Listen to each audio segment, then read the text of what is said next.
Well, thank you for coming to the talk today. The topics we're going to focus on will be vibrational density, defining that, what it looks like, um, reality, and how when we want to shift it, how it can lag in our 3D world.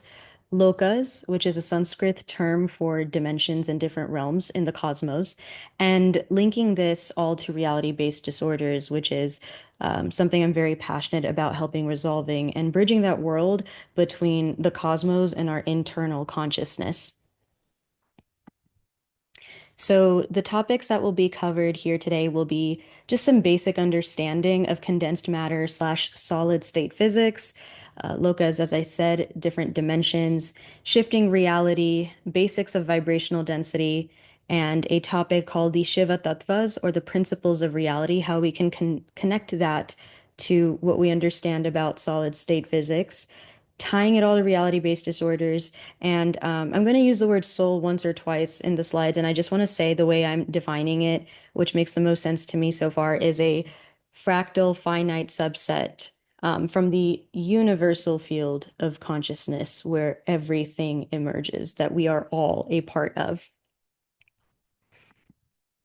So we'll start our little cosmic journey with materials on planet Earth that we study. This basic unit called phonons, what are they? So they are just quantized units of, just like how you have photons for quantized units of light, phonons are just the quantized units of sound, so just vibrational mechanical movement. When a material is heated, its atoms vibrate more, which increases the phonon population, which contributes to thermal expansion and heat flow. And if we apply this to how we study objects, um, we use them to study vibrational properties of materials, like in particular lattice vibrations. And those are just repeated 3D arrangements of atoms and ions in a particular crystalline solid. You can study their thermal properties, material characterization. But the key word here is this crystallized form that lattices can take, all due to vibrational movement, that mechanical movement, and studying that with phonons and also studying thermal conductivity, and which is basically how efficiently a material can transfer heat. And that heat also is carried by phonons. So the density of these things means how much or how little is in a particular level of energy space. And depending on how dense or light the amount of the phonons there are in some energy space, it can lead materials to take on different behaviors and take on different properties. A really easy example you can think of is seeing water go, and this is about solid states. Obviously, I'm bringing up other states here when I talk about water moving from steam to being water itself to solidifying into ice, and it's all just a matter of vibrational movement. So here I am now referencing the Shiva Tattvas as a recap. This gets brought up a lot in my talks. So going through this whole entire chart, basically the overview definition is the 36 principles that map the descent of pure consciousness, that universal field of consciousness I was talking about, into our manifest reality. So once you take a look at each layer from perfect union to the veil of concealment to individual consciousness and all of these other gross elements, you see there's a densification almost. And the density is a big topic here, from non-dual awareness to differentiated dualistic material existence. So you start with the highest tattvas, which come from having pure cosmic intelligence and divine will, and progressively you go into these very specific energetic layers all the way to physical, and then even their smaller constituents, and this kind of makes up the world as we see it today. So, vibrational movement through the Shiva Tattvas, as we've discussed, phonons are linked to Earth and the condensed matter further down beyond what we study, what's in front of us. Vibrational unit of measurement would be necessary if you want to, like, one unified. unit of measurement. Phonons, there's acoustic and there's optical. They explain what already exists here, but I'm very curious about retracing things back all the way to the beginning. So yeah, something like particle tracing or backtracking can sound really cool, but there's no way we can take a particle in a tree and like source it way back to the origin of the universe. But if we want to understand our reality today, and this goes in all different ways. I'm not just talking about like science, I'm talking about spirituality, I'm talking about esoteric wisdom and how all that connects. Because with this philosophy, the words science and spirituality, they start dissolving. They become one and the same. Like I always like to think of it as like science is just explained magic and magic is unexplained science. So all of this is a form of, science, trying to understand how things take form.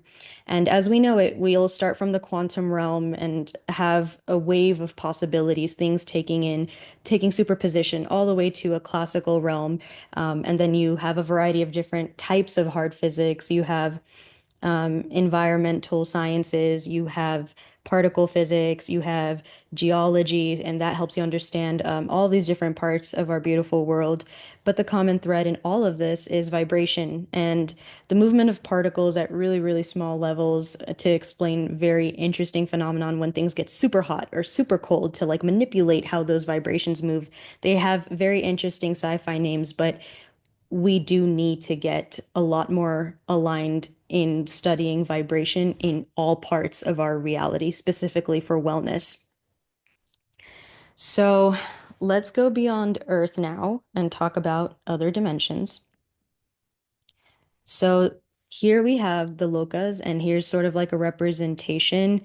Directionally speaking, they kind of make it look like above and below in a very linear way. And really, with these types of things, I mean, we're just trying to understand it with the human mind, right? So there's not directionally that space that's taking place. It's a bit more complex than that, but overall, these are just different planes or realms of the universe. And these different layers of reality, they harbor different levels of consciousness of all things that are conscious. And it is the movement in between things where karmic evolution resides. They're structured in a hierarchical manner, and they're described in relation to density, frequency, karma, and spiritual evolution. I really want to touch on that last theme here because there's, in certain systems, this idea of absolute permanence and that just, really doesn't make sense. Anything being absolutely, like if you're staying in heaven forever, if you're staying in hell forever, well, even at a quantum level, there is 0 point energy fluctuations, which means even at being absolutely as still as you can be, there's still micro movements at a very small level that we can't really measure. And as long as there's movement, there can be heat, as we have discussed. And with heat, there can be a chance for entropy. And entropy just means change, you know? And so, as long as if there's change that can take place, then there's no way you can stay in one place forever. You will also be vibrationally evolving. So, you can kind of move up and down through these things. You're not assigned to one place just because of something that happened on, and in this case, Earth would be the middle loka, the Bhur loka. So if we go with what we've understood about objects on Earth, working with things, realms beyond Earth, and we talk about vibrational movement and density. This is kind of the structure I was thinking these lokas would have. So I believe that they have an inversely proportional relationship between vibrational frequency and the density of your reality. So anytime we discuss vibrational frequency, we're referencing the Shiv layer of the cosmos, and this just means infinite consciousness. It's just one field of absolute pure vibrations. So the direction I'm using here is relative to human perception and understanding. Of course, going back to the directional piece, just because you take a ship and go down south below Earth does not mean you're going to be in a different loka per se. They are both they are both physical and consciousness level planes, both combined, and they deserve their own talk, but I am synthesizing the concept of Lokas here. And I'm not exactly sure how the directionality of it works, so that's still to be determined. But basically, what I want to say is the higher up you would go, up meaning up into the frequency, you up your frequency, the lower the density, the faster reality shifts. The lower down you go, the lower the frequency and the higher density. Extremely slow reality shifts.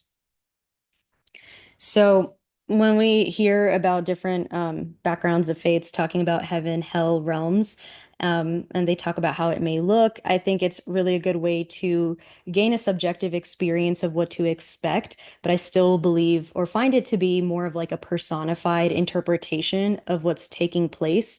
And it is a subjective experience that just makes you think one is really bad or one is really good. But if you really think about it, it just is what it is. It is very much a vibrational match for where your consciousness would be at. And I think it's also why, like, I've heard, at least in different backgrounds, that like hell can feel like you're in an infinite loop, that your reality goes forever. And then there's people who say, like, I guess one day in heaven is like maybe thousands of years on Earth. So the timing also moves very differently throughout these areas. And it kind of seems to line up with that inversely proportional relationship between the frequency and the density of the reality taking place. Another thing I'd like to point out too is the concept of God consciousness. It's pure potential for creation and the act of creating itself as well. And I think in some ways, when you're going down these lokas, there's maybe some level of entropy that's getting involved. In the sense that there's a point where everything that can be created exists, everything is very cemented, very solidified. So that is why it seems that the higher up you would go in these realms, the more closer you are to God, which means not just being able to create, but create instantly. I already touched on this. So, through Lokas at a physical level of the universe, we're experiencing that we're supposed to, at least at our lightest, which means you're basically dead and it's just your soul. And remember, I defined soul as like a fractal finite subset of the universal field of consciousness in that set. And so your physical body with your skin, hair, muscles, bones, all of that, there's that density. It makes it very difficult to move in between. So you would have to kind of be out of these meat suits, which would mean being dead. And then you can physically experience that. Now, remember I said that there's two sides of it. There's the physical levels, and then there's the consciousness levels. And some yogis do say that you can experience the realities at a consciousness level through the lokas here while you're on Earth. So, I think everybody likes the idea of instantaneous change. So if you want things to happen instantly, there must be a weightlessness. That was a better word I should have used, or like a lightness to everything. Everything being your form, your actual form, your consciousness as well. Your frequency needs to be quite high. And the field, meaning the external environment that gives rise for things to have the ability to shift. Maybe like an easy way to think about this is when you're in like the dream state. So, I mean, if you're seeing a chair in front of you in real life and you're seeing a chair in your dream, besides the reference points are going to be exactly the same in your eyes, the image that your brain produces, but the actual physics behind it in the real world, there's like this level of density. In your dreams, there's weightlessness, right? They're just all thoughts, and they're like the great equalizer, and they're considered to be massless. So, which is why in your head, you can imagine a chair turning into like a broomstick, for example. But what would stop an instant shift from happening in our current reality in front of us today? So I'll get into more of the definition of collective consciousness. It's very important. But the collective consciousness belief systems and the density of the environment you're in at a physical layer, the density of external systems. I mean, like as a kid, I like to think if I had superpowers, I'd be able to like summon lightning at will during like a storm. But you can't do that just because you feel like it. Like those cloud systems and electric potential voltage that creates the lightning operates vibrationally and it has its own way of working. Really, the only way you could quote unquote summon lightning, you would not really technically be able to do that. What you would be doing is aligning yourself with denser realities around you so well that the timing is instant. And honestly, another way to take a look at this is the universe follows efficiency and maximizing impact, minimizing work. So it makes sense that it would actually have to be you who aligns yourself and not everything around you, because that would take a Herculean amount of effort from reality.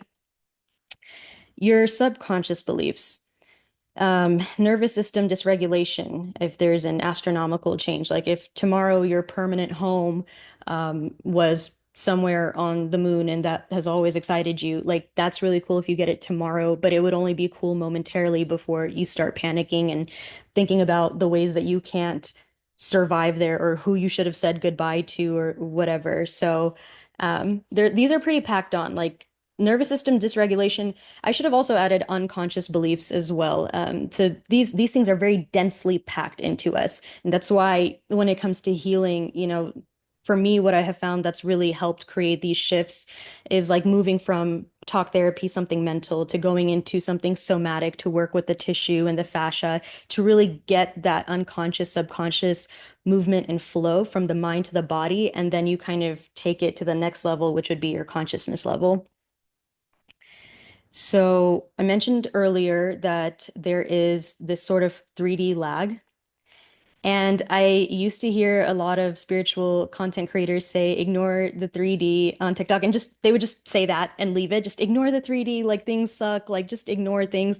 And I would roll my eyes because if I have something terrible going on, I got into a car accident, I'm just gonna close my eyes and be like, yeah, let me just ignore the 3D and like go away. Like that doesn't make sense. I have to deal with the situation at hand, right?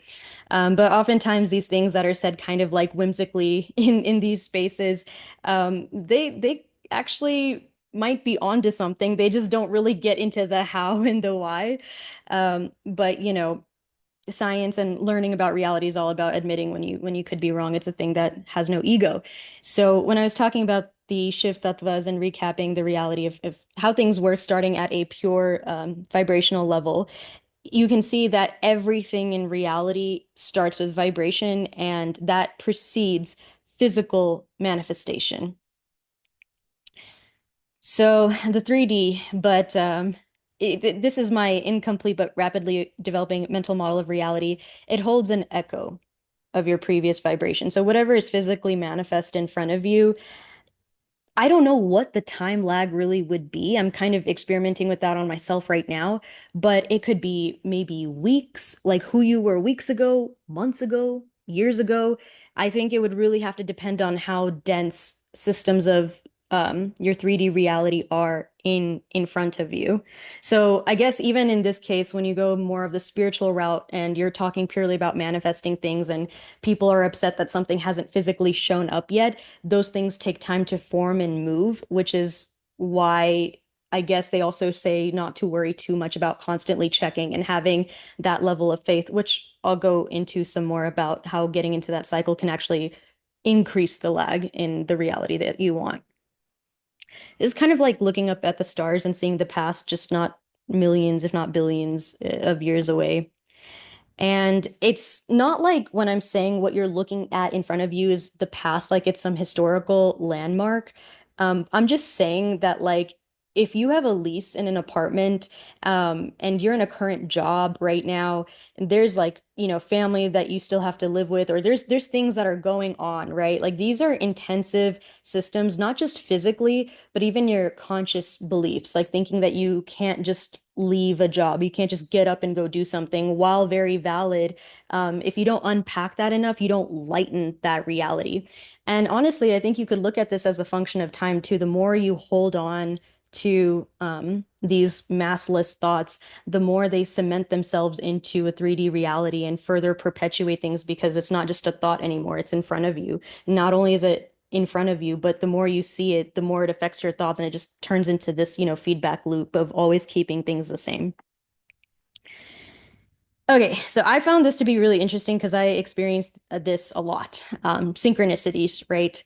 But Shivani, if there's a 3D lag, why how do synchronicities happen quickly? The thing is they happen in your 3D reality. How is that possible? So if you notice, synchronicities are rarely instantaneous for like crazy things. Like if you were saying tomorrow I want to wake up in a cabin and be here, like you're not going to get that. But it'll be kind of instantaneous for something you think and hear a stranger say, right? So anything that includes like thoughts, words, music, symbols, right? Why would that be? Well, thinking, and thoughts are considered, I was just looking this up to be like an emergent property of neurochemical, neuroelectrical processes. And they're not proven to have mass, but here in this situation, I'm assuming they do. It's extremely light. Thinking is a very light thing to do. Remember the dream state I thought about. And speaking as well is merely transmitting the content of what you want to say through sound waves, which gets carried through air, another medium which is very light in nature. So, symbols or any form of representation of the reality you want doesn't carry the physical complexity of the actual reality in 3D, but it ends up being this like very light reference. Like, so for example, I brought up the whole thing of I just want to be in a cabin tomorrow when I wake up, but maybe that's not going to happen because I still live in this apartment and cutting the lease is like a lot of money early on. But there could be a conversation you hear from somebody that talks about, oh, hey, I have some extra land and I'm looking to do this, this, or that. Notice it's just talking thoughts and ideas. And that part is still within your 3D reality. So it exists, but it's something that's light. And that light thing was quite instantaneous. Um, when this happens, we dismiss it as fun coincidence, like nothing really important. And I really get that. Something I want to point out here is alignment, and this has been something touched on in previous talks, but the real difference between a coincidence and synchronicity is going to be your personal alignment to dharma, which dharma is Sanskrit for your soul's duty or purpose. It's going to be attuned. Your dharma is also attuned to your unique energetic signature for the soul, and it is your cosmic function in this reality. So, I mean, I've said this before, but like when you're kind of separate, like your will and cosmic will, your cosmic function are quite far off. Like, let's say you were always meant to be like a chef, but you are working as an accountant someplace, then a lot of life will just maybe feel chaotic. Like there'll be some fun moments. You'll live a decent life, hopefully. But there a lot of things that happen that feel synchronous will just register as coincidence to you. And what I have found, and this is just more anecdotal from people, because listen, the thing is, these things are non-linear in the way they behave, and the scientific method is quite linear in how it measures things happening across time. But from these stories, not just from myself, but from other people, from creators online, the more you align with what you're meant to do, the more these synchronicities, like at an exponential rate, start adding up almost to say that, like, you're kind of reaching that point that I was talking about earlier when you're like wanting to summon lightning, right? Like you're so vibrationally aligned that, like, when you want something, it kind of happens quickly. And if you remember when we were talking about, the different lokas and you go all the way to the top, that is like that instant creation mode. And that is a way you can actually experience that here on Earth without actually having to like die and go there, if that's where you're going. So let's talk about some things that could make up reality shifts. So first, we'll talk about vibrational alignment. This is a very complex topic, but I'm just going to give an overview of some of these elements. So it's more about how much, sorry, does your internal frequency match the external reality you desire? So this can include your thoughts, about the reality that you want or who you want to be, your emotions, your subconscious programming that comes from your family, the news media, and also your energetic embodiment, like kind of living like you have that already. So if you are a vibrational match to a reality, it collapses into form much faster. I want to just touch on this really quickly because I find that people, they really just want to, they almost come at it in a capitalist way where it's like, let me just overdo the amount and level to which I am in that reality already. And if I don't do this, then there's no way that that's going to happen. And they say, talk about things in the present tense. And like, if that helps you, that's absolutely wonderful. But being a vibrational match to a reality can also look like have an open enough mind to allow for shifts to come in, to open you up to like, the next step and build things brick by brick. And that honestly might be a little better because if you are planning for a reality like 1 year from now, I find that if you plan everything out like in the final destination in this moment, it's going to do a disservice to who you are like 9 to 11 months from now, right? When you have more information. So I think it's better to kind of it's like a co-creation. All of this is co-creation. You have your idea of what you want, but keep the vision. Just don't be obsessed with the logistics and specific details. If you have resistance to this, the shift becomes slower due to the misalignment. So let's also talk about external effort. It is the manual push to force reality to change. And how much physical effort does it take to shift your reality? If you're relying purely on external effort, there is some level of internal vibration alignment that's low. And I know people dismiss this as magical thinking. I can understand why, because unfortunately, things in pop culture don't do these things a disservice. But internal vibrational alignment isn't just like, oh, this is what I want, haha, I'm done. It means really removing any layers of you that believes like any self-worth issues, maybe some imprints that people have given you in your relationships that you need to clear out. You can't just run to something as a form of escape. You need to be there because you're ready. So that means dealing with the reality right now.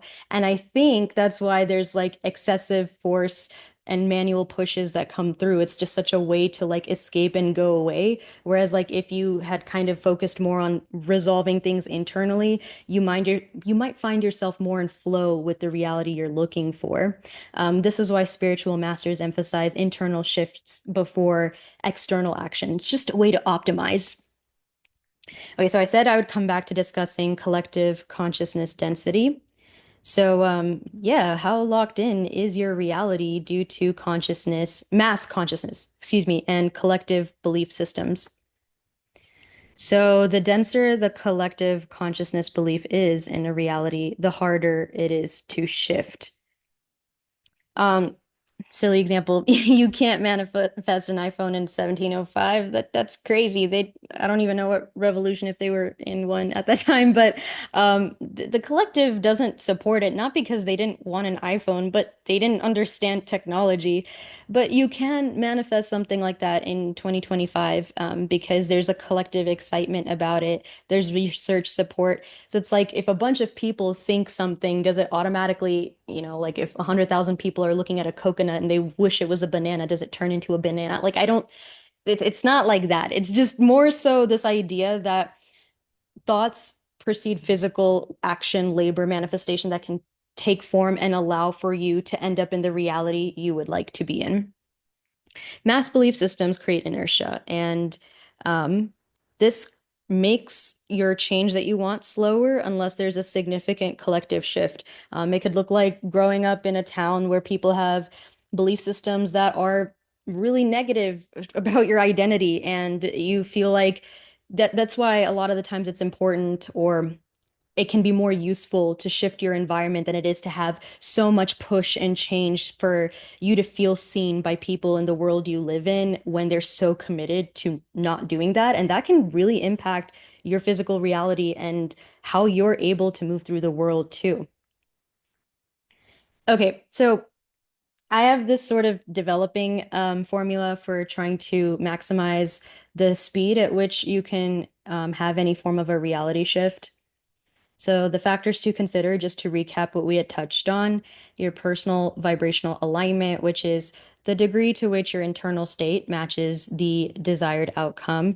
This also, it's just vibrational alignment has so many components to it, and it was just, I didn't want to do it disservice, so I'm just going to refer to it as vibrational alignment, but the particulars are to be determined.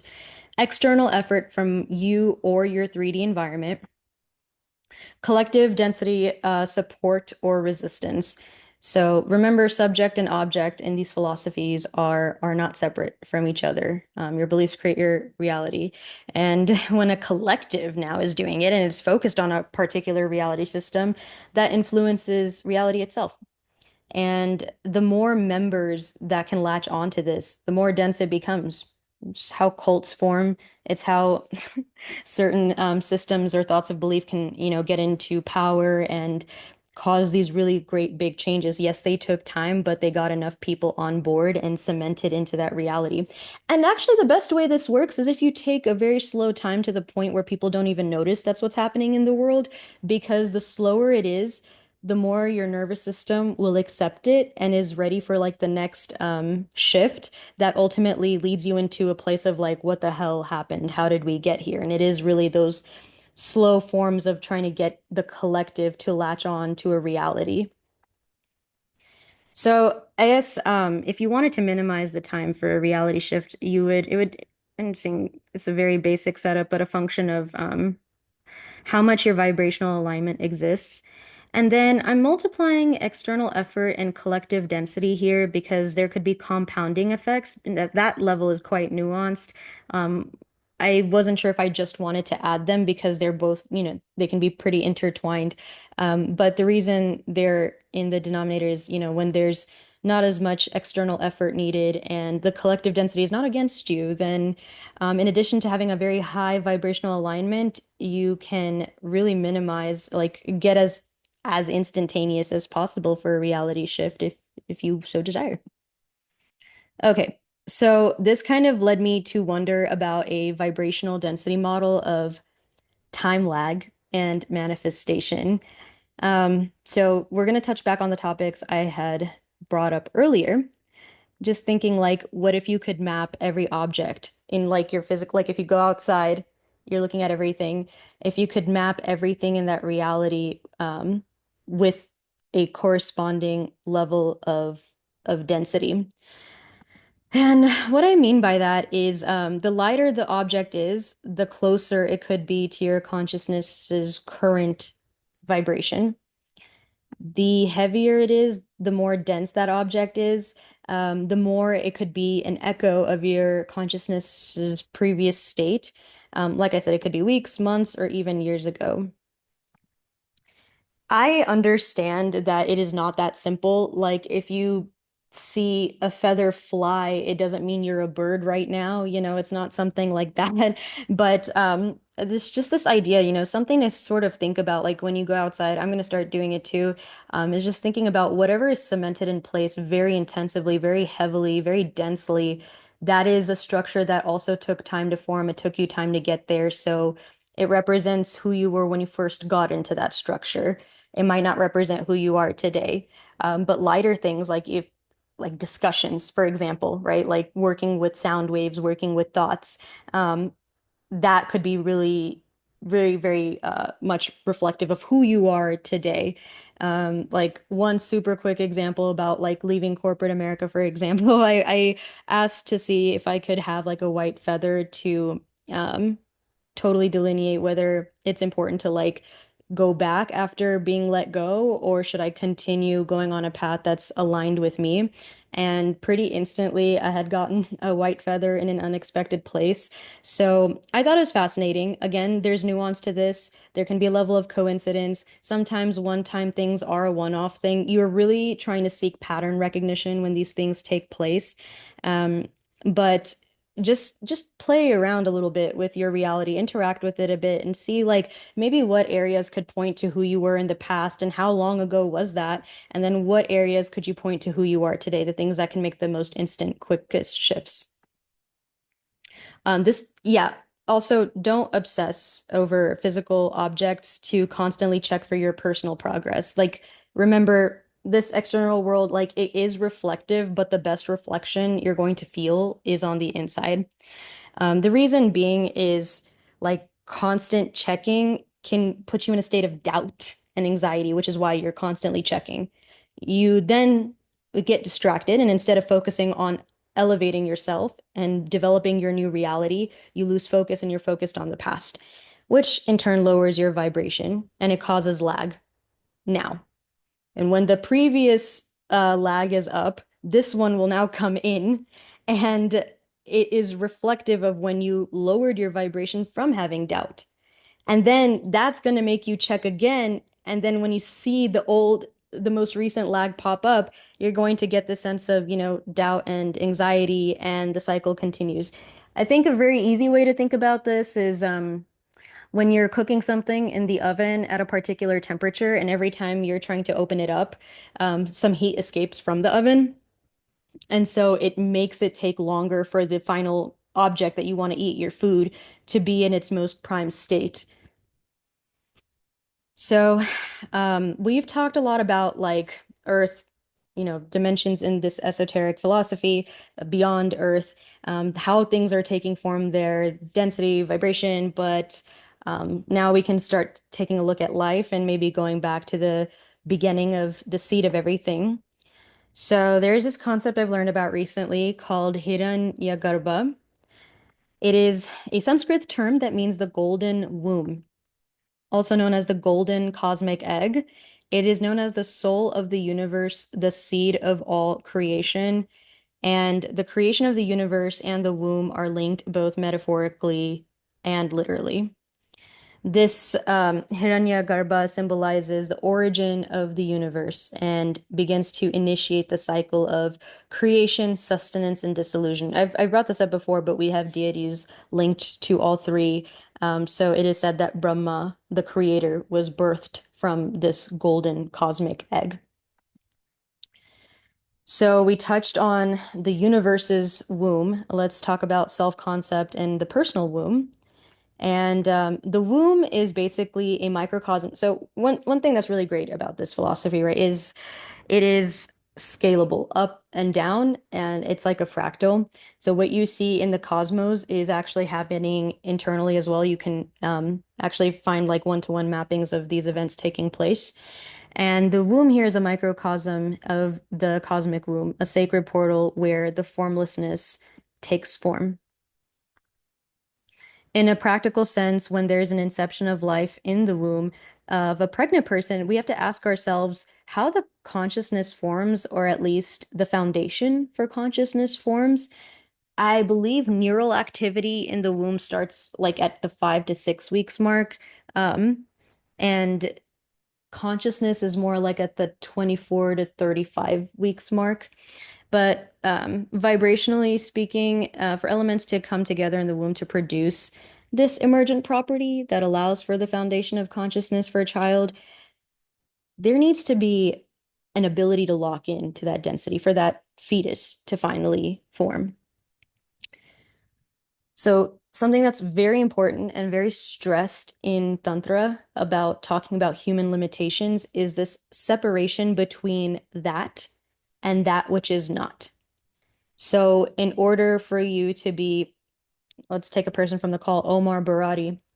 In order to be born as that person, you need to make sure vibrationally you are everything. You are not anything that is not Omar. You need to be 100% Omar in your level of consciousness so that your life can continue forming. Like, such a mind-blowing concept, honestly, to think about how a baby is able to be birthed and what is going on in the womb. Fantastic. Okay, so at kind of an esoteric, but at a seedling level, we have talked about that and that which is not. So let's take it a little bit to the next level with talking about like bodies, like forming bodies, called sharid, and understand better the difference of that and that which is not. Our favorite character back at it again. Yeah, so the Shiv Tattvas as well, they are very also fractal-like in the representation. They describe the universe, but in a really fun way, they can also describe different bodies. So let's take a look. So there's the first type of body. It's the most connected to source, the causal body. This is right after. So when you see Shiva and Shakti, Shiva is complete consciousness, that observer, and Shakti is the expressive movement, fluidity of the cosmos. But they're two sides of the same coin. It's pretty blasphemous to separate them, but just for the purposes of explaining things, they are separated. But right after that, there is a slight separation between perfect union and then being able to have karmic blueprints in your seed of state before having a physical incarnation in the womb. The next level goes and jumps kind of straight down into where you see individual consciousness and primordial nature. So this is the one that actually deserves its separation, Purusha and Prakriti. This is where the mind, the intellect, and karmic conditioning start to take form. The bridge between energy and matter, it's also responsible for the thoughts you will end up having, and prana flow. And prana just means life force energy, which you find in the breath. The third and final body is your gross body, the physical body.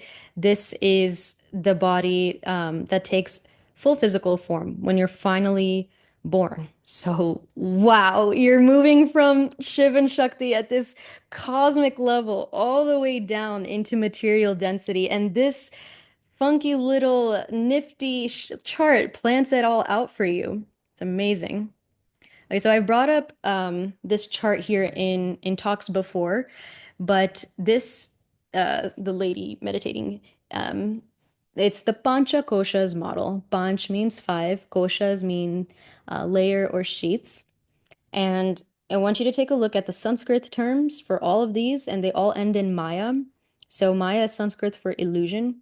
So even these layers that you're seeing that are on top of you, they are still a form of an illusion to your truest nature, which is pure self-illuminating consciousness. And yeah, like I don't know if you can see my little arrow, but like you would really be starting out here in the womb and then slowly emerging into all of this. It's just so fantastic to think about. Um, but you know, your Karana Sharir that has the karmic seed, if there's karmic seeds involved, then you're not, you're in your pure consciousness awareness because there would be no need to come into a human form. But the associated kosha here would be the Anandamaya kosha, which is the bliss body. So this is going to have past karma, your dharma. Dharma would mean like your trajectory, what you're destined to do in this lifetime, and the deepest parts of your consciousness. And the next layers that you see, where it's Vinyaya Maya, Manomaya, and Pranamaya. Vinyaya Maya is where the ego and your soul, your consciousness kind of get at odds with each other, if not guided through this sheath correctly. And then Manomaya is just like your thoughts, Pranamaya is your life force, your breath. And that's where the subtler aspects of who you are, right? Like it's start to condense now. That's Sukshuma. And then finally you have the gross body, which is the Annamaya kosha. And Anna in Sanskrit means food. So a lot of like what you consume, right? And it's not just food, it could be media, it could be conversations, books, all of that. But Annamaya is what we most identify with, and it's our skin, hair, nails, our face. When we say I am, like that is all Annamaya. So it's really actually fantastic to think about like how you go from being with the cosmos into taking, full physical form. And I think quite a lot of people, I think here you can understand why when people are in like a very, let's say, toxic relationship and it's really messing with you vibrationally, internally, with the energy, the mind, with your bliss.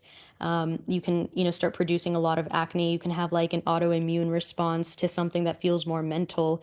And I think it's really great that the West has been connecting the mind to the body in a lot of different wellness and fitness ways. And I think it's about time that we added the completeness that Eastern and South Asian philosophies have, because it allows for a great paradigm shift in wellness and understanding the cosmos.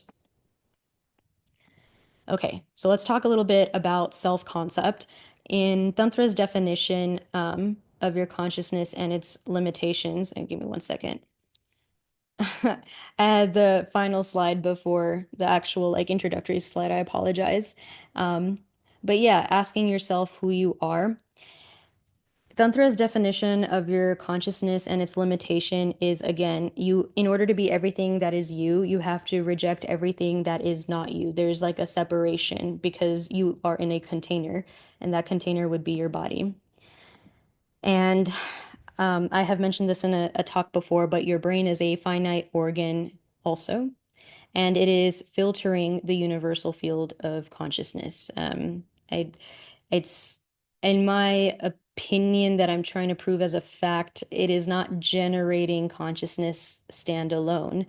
And this is just great news overall too, because it allows for this level of consciousness, forgiveness, fluidity, movement, because you have the ability to kind of tap into, different realms instead of thinking that everything you are limited to everything that is produced from the physical form. Because remember, that is the final form of what you are. That is not the catalyst or the energy. So you want to be working with the energy if you want to change your reality. If you are locked into the density of you, then you would probably very strictly be following a sense of what you think you are in your sense of personality. So maybe how you act, what perfume you wear, what makeup you have, or what clothes you're going to wear, what you're going to eat that day, how do you walk, what's your style, and then how your thoughts and emotions are supposed to process and how that appears to other people. And then as far as life goes, what is your physical reality? What does your outcome look like?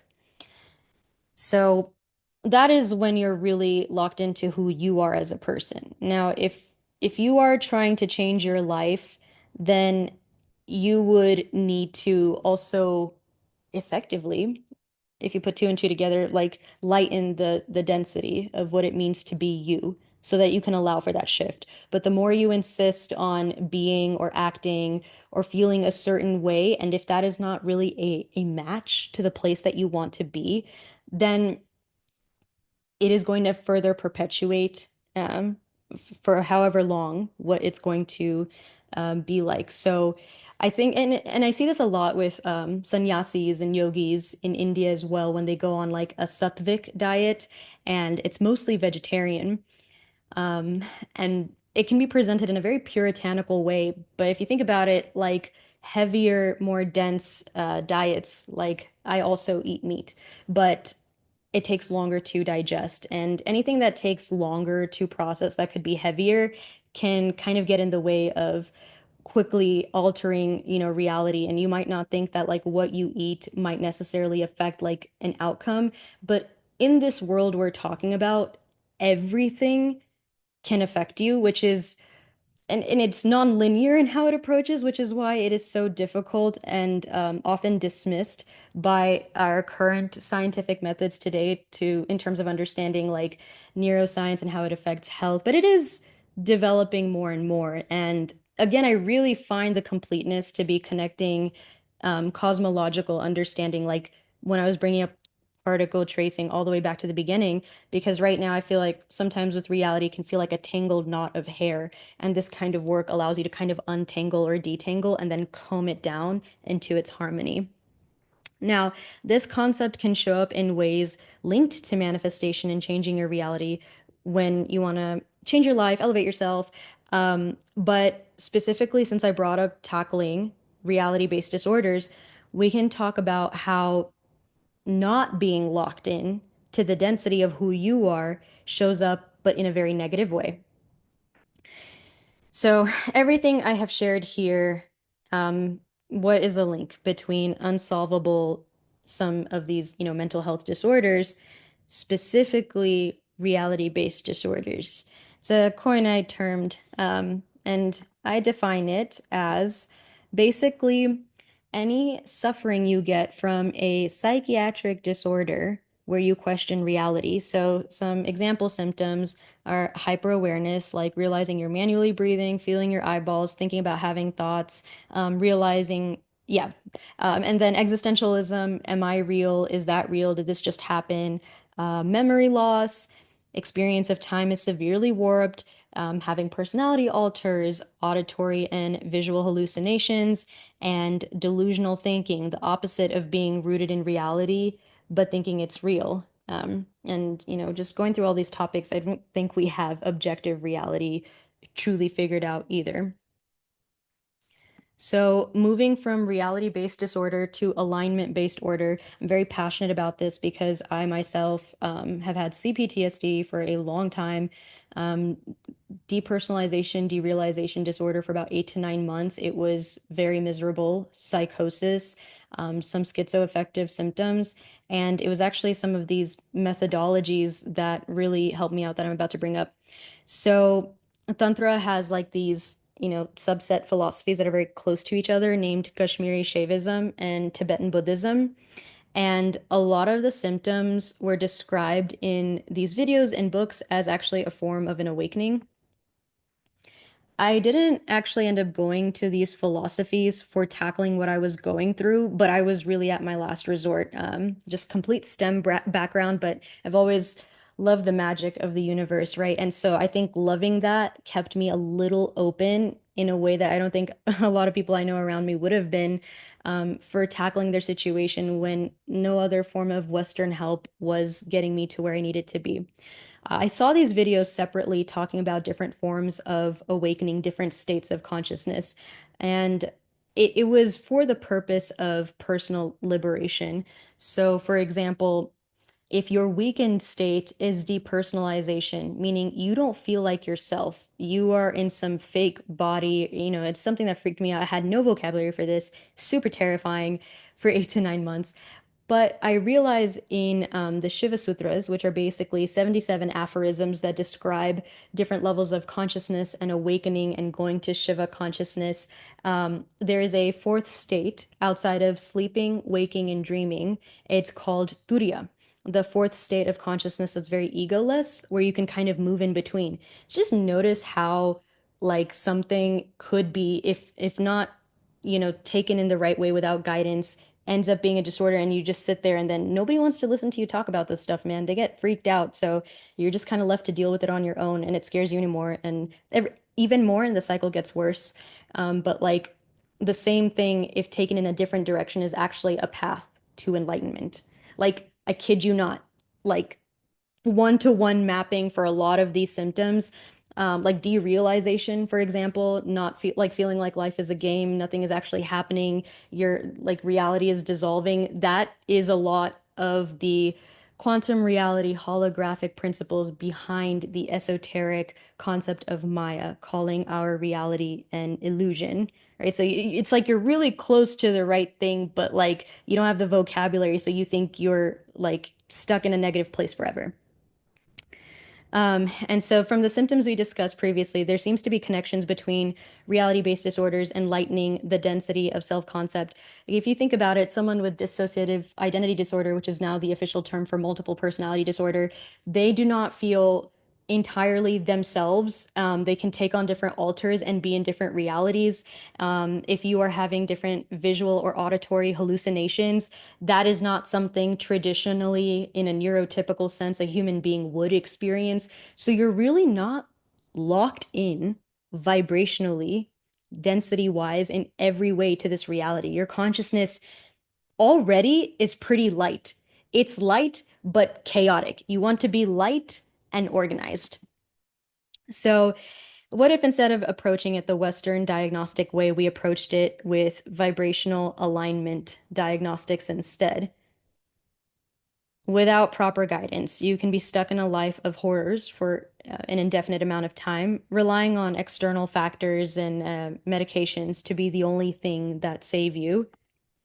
But with proper guidance, you could be evaluated fairly. Like you could be looked at a neurochemical level, you could be looked at in a somatic talk therapist level, like working through your narratives, doing some root cause analysis. And then with the right tools and the right apparatus, the more legitimacy this kind of stuff gains traction with, you can have devices that work at deeper levels, with your consciousness as well, and could maybe even facilitate and maybe you don't need devices, right? Maybe what you really need is a guru or like a monk of some sort.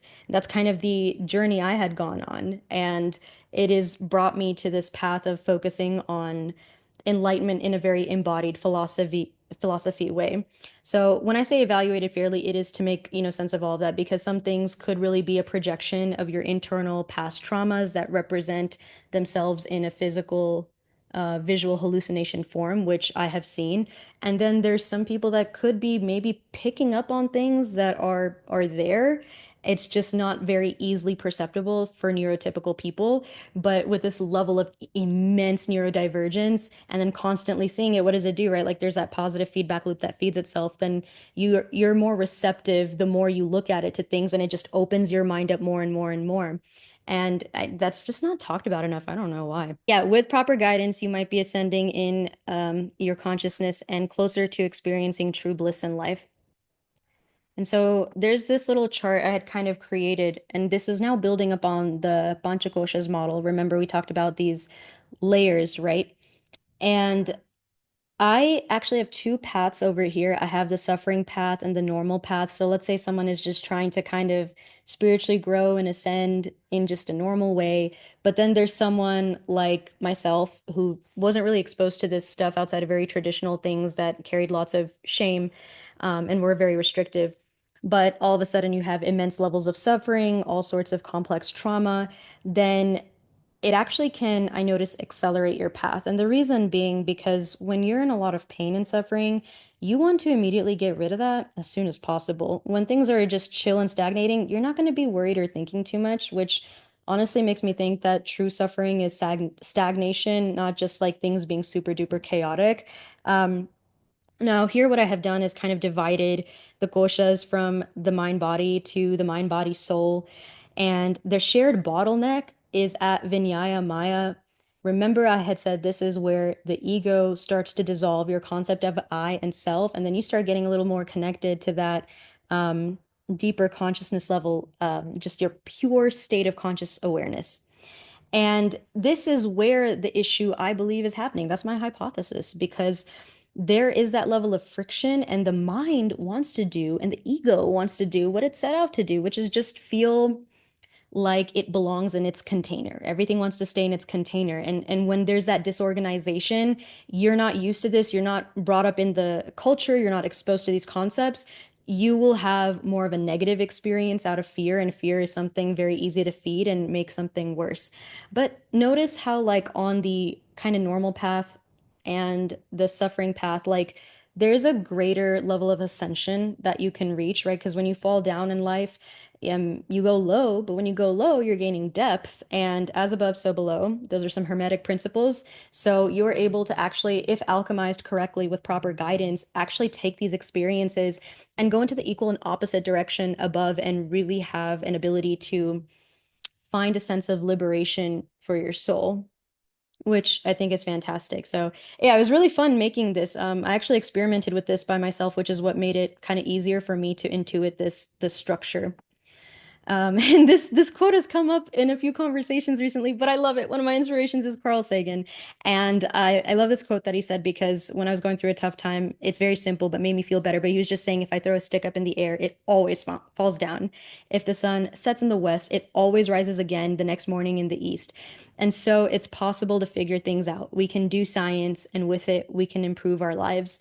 And I am just so tired of people dismissing these deeper philosophies just because, they can't understand it, and it's so linked to the cosmos. So I really believe in not necessarily dumbing down the cosmos to be at our level, but instead we all need to collectively expand our consciousness and start looking at more complete ways of helping people, treating people.